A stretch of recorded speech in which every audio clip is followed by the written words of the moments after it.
Hi everyone, this video I'm going to walk you through how to create a project on Capcut.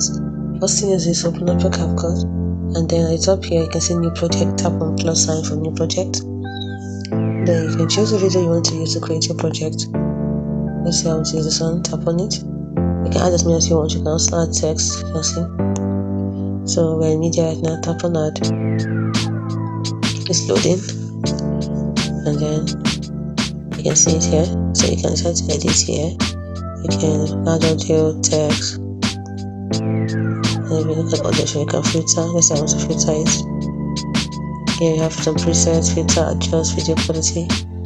So let's see the options we have. You can filter, you can adjust, brightness, contrast, anything you can do. And then once you're through that, you can just add sound to it. Let's add a song. You can take from the recommended ones over here by downloading it, or you can take from your file. You can take from device. You can take from TikTok. You can take from your favorite. So let's take from my device. So let's say I want to use the song. To choose the song I want to use. Click on the song. If I edit now, you click on play.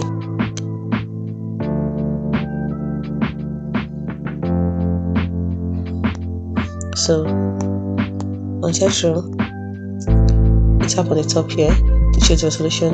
So we have 480p, 720p, and 1080p.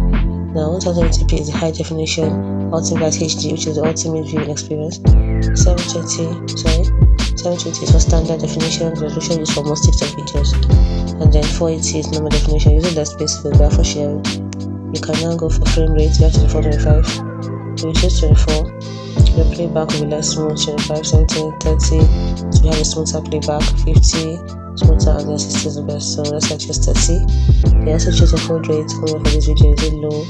You want to have space, save your space, which is recommended, or you choose high, which is better image quality. But as you do all this, notice that down here your estimated file size is being shown. Like when I chose this, the file size reduces to 105, chose to reduce to 52.